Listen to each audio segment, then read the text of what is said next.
Oh boy. As I get to know this technology is really throwing me for a loop, but we're gonna always keep it moving.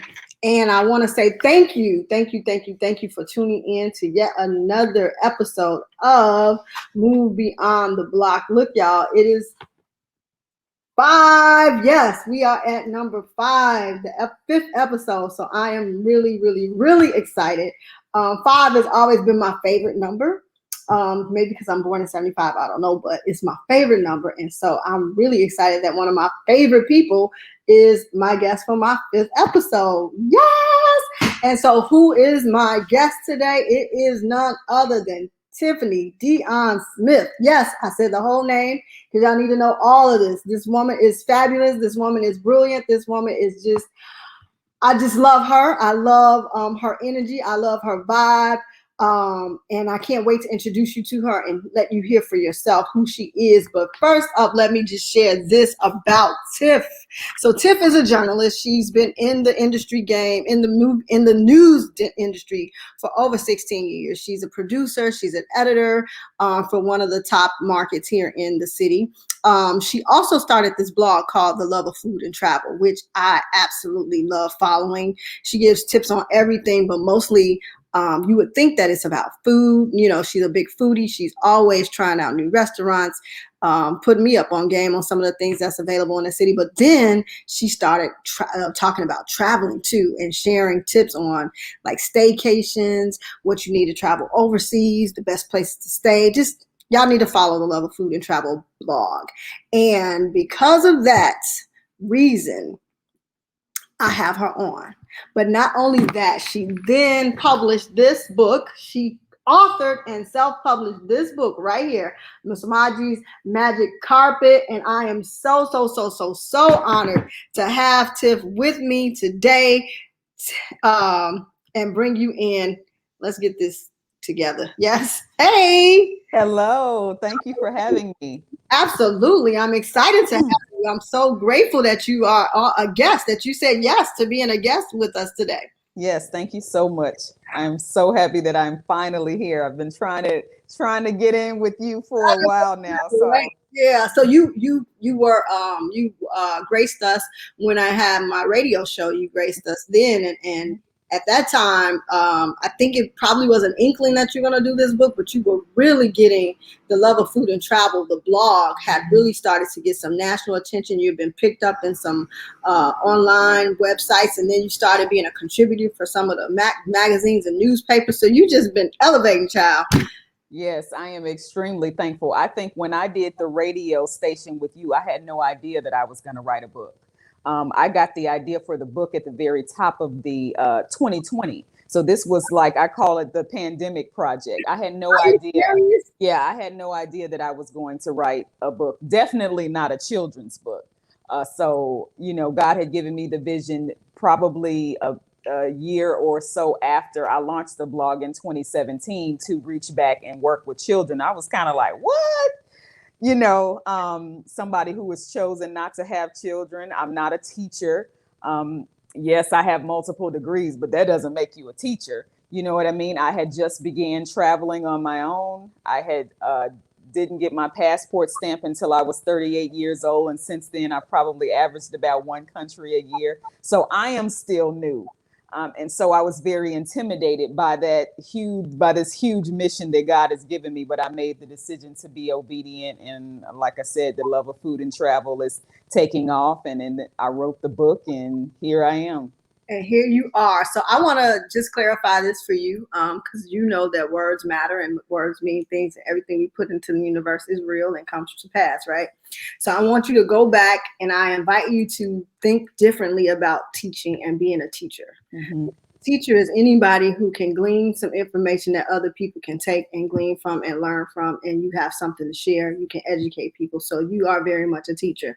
You may not be an institutional teacher, right? But you are definitely a teacher. So yes, I invite you to embrace that. Yes, thank you for that. You are so welcome. Because these missions that God give us, they are can be intimidating at times, and you wonder like how. But again, we have to remind ourselves to just be obedient, and that the how isn't our business. And if we move in our purpose, then everything will fall in alignment with what it is we need to do and where we need to go. So yes, I embrace that. Yes. Right, because we oftentimes our small minds can't even tap into what the Most High has for us. Like, we always want to know how am I qualified? What did I do to deserve? We always got these other questions, and Most High, like, what?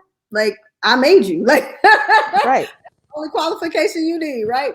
Yes. So tell me, like, we know where you are now. We know you're on this rocket ship. We know you are like on this launch pad. Actually, you off the launch pad. You are in the stratosphere. So tell me, as you are straddling through greatness and brilliance, like, what is it that you believe you represent? Who are you, and what do you represent? Well, not to get too deep, but my mere name means the manifest. Please get deep. You say, please get deep. My name means manifestation of God. So I have always felt that I was a God's vessel, more now than ever.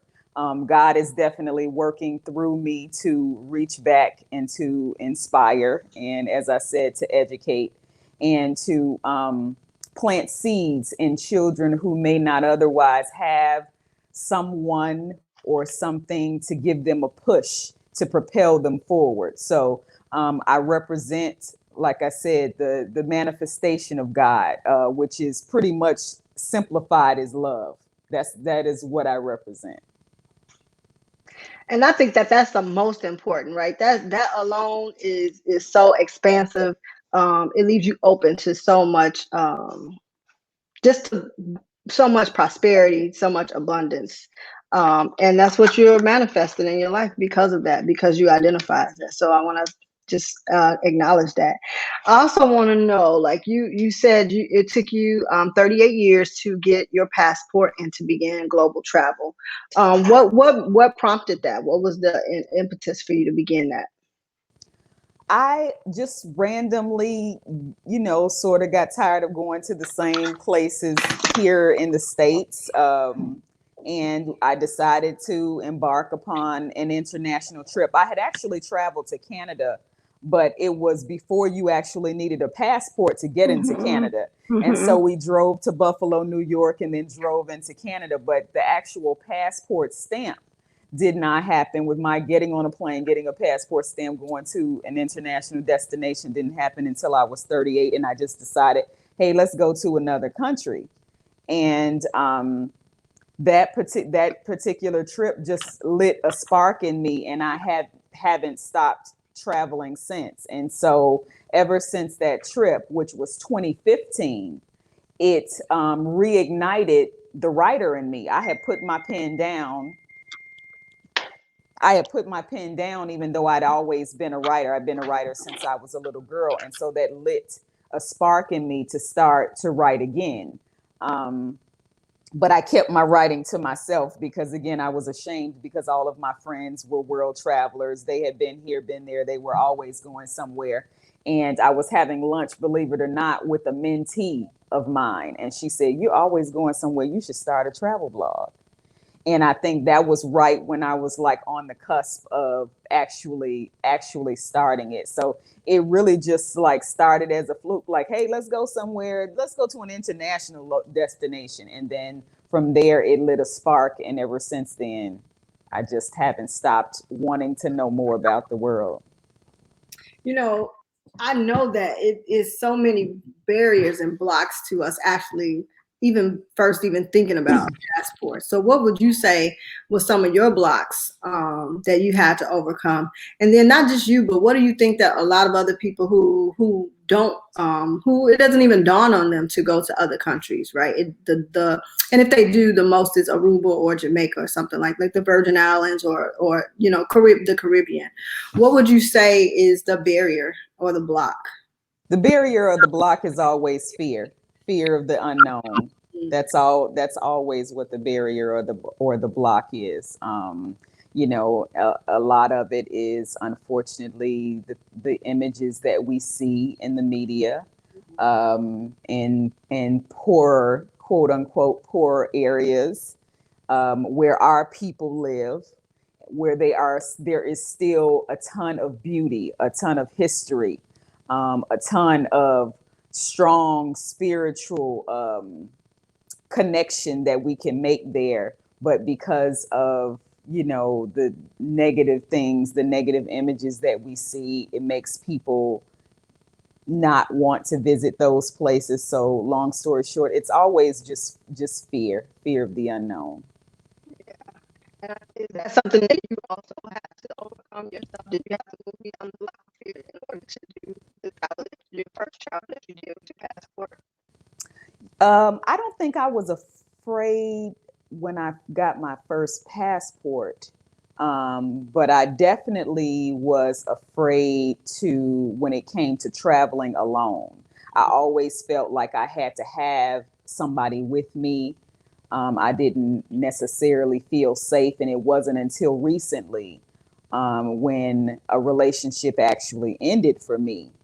And I just felt like this is something I love. Travel is like, kind of like writing for me at this point, is how I breathe. So to not go to a destination because I don't have a travel buddy, it just seems ridiculous to not explore, and discover something new because I don't have someone to go with me is simply ridiculous. So, yeah, I definitely had to overcome that fear of, going it alone. And so I learned that, it is very liberating to actually travel by yourself, because then you aren't tied to anyone else's schedule and their wants and needs. And, so it has definitely been, travel has grown me as a writer, grown me as a woman, as a spiritual individual, because every place that I go awakens another part of me spiritually. So, yeah, it's that fear that I needed to overcome. I love that, and I love what you said too. When you travel alone, um, you're not at the will of somebody else. I'm sorry, you're breaking up. You're breaking up a little bit. Can you hear me better? Can you hear me better? That's a little bit better. Yeah. Okay, I don't know what is going on. All the way better, all the way better. 'Cause I don't want to make It's it's a little bit better. It's very like breaking up really bad. Yeah. Uh-oh. Now I can't hear you at all. Now I can't hear you at all. because it's muted. There we go. That, right, that will help. So everybody listening, just know that this is human and Yes. mistakes and technology. So just bear with it and keep on rolling. So I was just saying, like, yeah, when you travel by yourself, yeah, you're not at the whim of people's inhibitions or their preferences or their comfort levels or whatever. So shouts out to you for moving beyond that block and liberating yourself from that and being free Yes. from anybody else's. So as you talk about that liberation and what it felt like in 38 years, I imagine that this book, when you wrote Miss Amaji's Magic Carpet, I imagine that you had in mind that other children could get their passports way before 38. So tell me, what was the inspiration? Because in this book, I mean, you talking about, you're not a teacher, but you talking about Black history in this book. You're giving some tidbits about Black history. You are this to me is a travel book, but it is so much more. It opens the world, and it opens young people up to a world and an imagination beyond just travel. It's even a little bit of anti-bullying up in here, peer pressure stuff up in here. So tell the people, like, what's your hopes for this and what really was the impetus for it? Yes. So Maji is a little girl, a little Black girl, 12-year-old Black girl from the South Side of Chicago. This book is loosely based. Right. Book is loosely based on my life. So Maji is actually me. And so, because travel has made such an important impact on my life and God has told me to give back, I believe that if we can get children inspired by travel, even if it is just from the comforts of their own living rooms early, then their lives can completely change, as they will have something more to look forward to in life. And so it is loosely based on my life. It mentions some places that I absolutely adore, that are my favorite places, and some places that I dream of going that I still have not been. And yes, it is a book that is spiritual. It is a book that is about family. It is a book that is about being resilient and hardworking, and relentless in never giving up, no matter what anybody tells you, because we all know that in our climb, whether you are 12 or whether you're 42, there will be people in your life who will attempt to discourage you from what it is that you believe in, because that is the small place that they're in. And so they need company in that small space that they're in. But it is important to be reminded that no matter what it is we want, it is possible, because God is abundant. And so everything that we desire is possible. It may not come in the form that you think it'll come in, but your dreams are definitely possible. They are valid. And it is important to be, like I said, unwavering in your faith, because that is the fuel to make sure that the things that you desire will come to pass.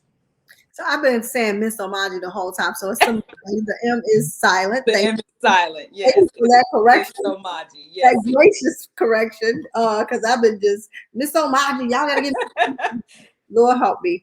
But this Yes, her book, name is Swahili. It means reader or seeker in Swahili. and so again, that is teaching young people and adults. Because I read this book. Hopefully, when you purchase this book for the young person in your life, you are actually reading it with them, so you can learn some stuff too. So within this book, I just want to know what is the in the grand scheme, what do you hope this book will do for children? I know it's for everybody. I know it's for children all over. But what do you hope it will do for little girls, little Somajis on the south and west sides of Chicago? What do you hope it'll do for them? I want them to become excited about their dreams. I want them to become excited about seeing the world. I want them to, I want this book to light a spark in them to begin to look into the places that they may want to go, that they've always dreamt of, that they think are absolutely ridiculous because they'll never make it to those particular destinations. I want them to dream. I've said a couple of times in a couple of interviews for this book that many times, because of where we come from and we're just trying to sort of survive day to day, our dreams are put, as children, our dreams are put on the back burner. And every child deserves to have the opportunity to dream, but not only to dream, but to believe, yeah, one day this is going to happen. Like Somaji said in the book, one day, she always believed that even if it won't happen or it hasn't happened yet, one day it will happen. And so I want this book to inspire kids to dream as big as their little minds can dream. And I tell you, it's important. And I mean, people may feel one way or the other about shouting out your blocks and South Side and neighborhood and things like that. But I just think it's so powerful to be able to say, if I know that this person is from where I'm from, Mhm. if I know that they've overcome some of the same things I've had to overcome and look at what they've done, I just think that that is such an affirmation, right? It's a faith seed. Yes. Because now I know I can do it. So if you can say, oh, well, even though on the South Side it's segregated, even on the South Side we have this or we have that, but this sister did it, this woman did it, this lady did it, this my auntie did it, my mentor did it, my whatever. If you can say that, I think again it just fuels that seed. That mustard seed gets bigger and bigger and bigger. So I want to thank you. I know we have global connections for my organization, Girls Like Me Project, and that is a partnership with an organization in Ghana. And Mhm. our goal is to do a cultural exchange with our girls. They do pen pal and then go over to Ghana to do a service project. But of it all is them to learn culture, language, food, just issues, all of that. And I think Samaji, with her name, Samaji with her all the things that she's learning in this book, it's so aligned with that. So once our fall session starts back up, Tiffany, I extend the opportunity again for you to come and speak to our girls. This book has made it into the hands of one of our girls, so they'll be doing a review on our podcast to tell you all about how the book has touched them, what they thought about the book. And our goal is to create a global sisterhood, right? Of girls from Chicago who see themselves on every continent, who see themselves as global citizens, not just being from Chicago, but being from Chicago and right. Yes, and speaking of that, people that it reminds me of the cover. People have asked me, well, if Somaji is based on your life, why didn't you make her look like you? And I purposely put a brown skin girl on the book because I understand the lack of representation for brown girls, and how, many times, whether it's in magazines or videos or books, there are people who are always, light skinned and curly hair, and they fit a certain type. And I wanted to, in addition to encouraging girls to have faith and to believe that they could do anything, I also wanted to put a brown girl on the cover to remind her, because this book is global. I wanted to remind brown girls that they are beautiful and that they deserve to be on the covers everywhere and in the forefront everywhere, so that is an extremely important point. And that is, I think that is so appropriate, absolutely appropriate. And I can't wait till we can see that brown girl, light skinned brown girl, black girls in general, a poor girl can be light skinned or dark skinned and will not have the opportunity to travel. Mm-hmm. I'm glad you were conscious of that. And raise that up, because that's a conversation that needs to happen. And I'm sure my niece, who is a very dark-skinned little girl, right, and several other girls in our program absolutely feel they can hold their head higher when they see themselves, right? So Samaji is your life. I don't like that it don't represent you because she's dark skinned. I mean, this still is you. I mean, the story is you, for sure the features, right? Like yeah. She's just a brown girl. She looks like me. That's how I used to wear my hair and everything. She's just a brown girl, but I just thought it was important because the percentage of brown girls and dark brown girls on the covers of books it is so true. Yeah, few and far between. And when you do see them, then there's not in a positive light. So right. It is a powerful thing. It's an affirming thing. So again, thank you for being conscious of that. And I'm sure you are just the cover alone is gonna impact lives and do what you want to do. So where can they get the book? Where can they follow you for the love of food and travel? And are you thinking of putting together like trips or anything in the future? I'm just throwing that out there. Yes. So first of all, you can visit, I have two websites, theloveoffoodandtravel.com and somajismagiccarpet.com. The book is on sale at Amazon, Target, and Barnes and Noble. What did I miss? Amazon, Target, Barnes and Noble. There's another one, but you can mainly go to Amazon because I want everybody to make sure they write me a review when you go to Amazon and purchase the book. And yes, that I definitely am looking forward to curating trips for youth. New Orleans is one of my favorite cities. It has completely changed my life. I've written about it, but I will never be able to fully articulate or write the words that will be able to describe exactly what it is New Orleans has done to me and for me. It has actually been the catalyst for the love of food and travel. And so it is my dream to eventually that will be the first trip for the Love of Food and Travel LLC, is to bring a group of maybe 5 children, both boys and girls, if possible. We'll see what happens, to New Orleans and have them to discover the culture, the food. We'll touch on spirituality. You know, they need to, you know, understand just how rich that land is and that culture is. And so I take everybody who is important to me to New Orleans, because I want them to sort of feel what I feel every time I go. And so, yes, that is definitely something that I am looking forward to doing. And that is so powerful. New Orleans is one of my favorite cities as well. I cannot wait to get back there.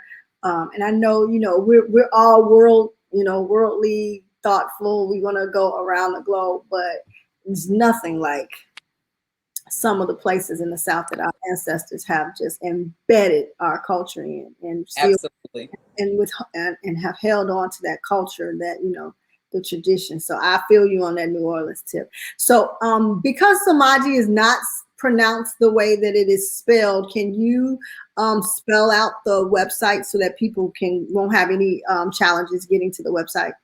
Sure. It's MSOMAJIS magiccarpet.com. So it's just, so Maji is spelled M as in mother, SOMAJIS magiccarpet.com. So magiccarpet.com. I love the name Samaji. So is that your middle name? Is Samaji your middle name? No, my middle name is Dion. Dion. Okay. Yeah, that's, yeah. So Dion means, you said your name means, Tiffany means manifestation of God. I believe it is Greek. It means manifestation of God. And I think Dion is actually Greek as well, and it has some type of other spiritual meaning. I can't remember what it is right now, but yes, Tiffany means manifestation or appearance of God. I never knew that. You know, my little sister, my sister who is closest to me, her name is Tiffany. Oh, okay. Yeah, so that's cool. I'll have to school her. See, I can teach her something that you taught. Yeah, I've always felt that we manifest the names that we are given. So it is extremely important what we call our children, what we name our children, what we call them. Be intentional. And I don't care what it sounds like, how many syllables it has. Just be very intentional with why. Give them the intention of the why. Yes. It's been so fabulous having you with me today, Tiff. I'm excited. There was one other thing that I had, but I guess I'll hold off on it. Oh no, I'm not. Are you available, like, for speaking, to speak to children, women, organizations? And if so, how do people reach out and follow you? Yes, I am definitely open to speaking engagements. People can email me at the email address is info@theloveoffoodandtravel.com. info@theloveoffoodandtravel.com. Thank you so much for joining me today on Move Beyond the Block. Again, one of my favorite people. I just wish for you all the best. I wish for you abundance and everything your heart desires, and even what your heart doesn't know it deserves. I wish it all for you. Thank you so much.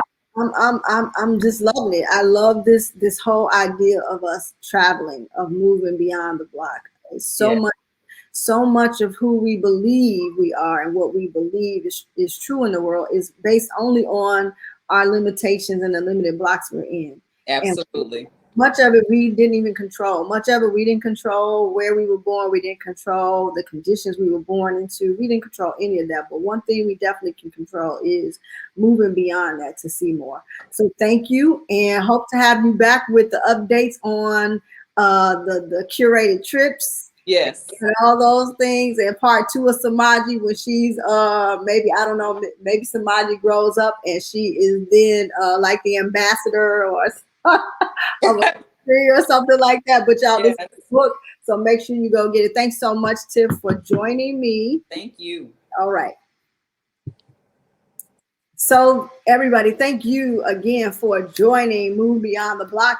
This is the companion show for the book of the same name, Move Beyond the Block. And so you can also pick that book up on my website, movebeyondtheblock.com. There's so much there for you to get to know me a little bit better. I work with women, specifically Black women entrepreneurs, to make sure that their brilliance comes out of the shadows and into the shine that they deserve in life. That means utilizing digital media, digital storytelling, and all the tools we have before us. If I Google your name, I want to see you everywhere. If I want to see your pictures, I want to see your bio, I want to know who you are. If you have something to sell, I want to know it. And I think that by teaching people how to harness this powerful tool, this powerful platform of digital media, does just that. So check out my website, movebeyondtheblock.com. Again, I am your host, Lakeisha Gray-Sewell, and you are listening to this either on a podcast platform or you're watching me on YouTube. And if you are, I want you to subscribe and I want you to share. I want you to download. However you're watching or hearing this, I want you to please let me know that you're listening. Give some feedback. This is number 5, y'all. Number 5 episode. I can't wait till I am 500 in. And then just even 500 followers. If I could do that, I would be really, really grateful within the next few months. The goal is obviously 50,000 or more, right? But we can start small. So share this with every and anyone you know who might be blessed by this. And then also you too. Make sure you're following. And I want to hear your podcast. I want to watch your YouTube. I want you on my show. I want to know who's on your show. Let's stay connected, y'all. Let's make sure that we are using these tools to bring everybody into this freedom party, right? Into this liberation, into the shine that we know we are all doing life. I want to thank you for joining me. And I'll say to you, goodbye for now. See you next time.